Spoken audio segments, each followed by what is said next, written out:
നെല്ലുവായ് ശ്രീ ധന്വന്തരി ക്ഷേത്രത്തിലെ വൈകുണ്ഠ ഏകാദശിയോടനുബന്ധിച്ചുള്ള സംഗീതോത്സവം ആരംഭിച്ചു. ക്ഷേത്രം തന്ത്രി കീഴ്മുണ്ടയൂർ നീലകണ്ഠൻ നമ്പൂതിരി ഉദ്ഘാടനം ചെയ്തു. Devaswom secretary P Bindu, Devaswom officer P B Biju എന്നിവർ സന്നിഹിതരായി. ഇതോടൊപ്പം നൃത്തോത്സവം തുടരുകയാണ്. ഇന്നലെ രാത്രിയിൽ തൃശൂർ സുബ്രഹ്മണ്യ കലാക്ഷേത്രത്തിന്റെ നൃത്തസന്ധ്യ അരങ്ങേറി.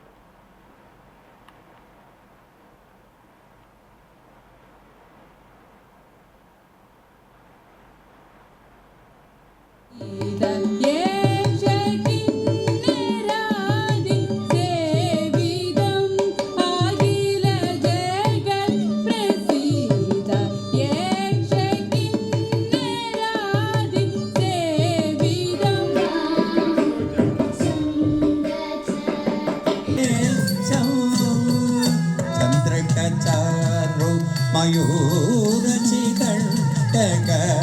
മണ്ഡലവലയിത കേശം പ്രജുരുപുരം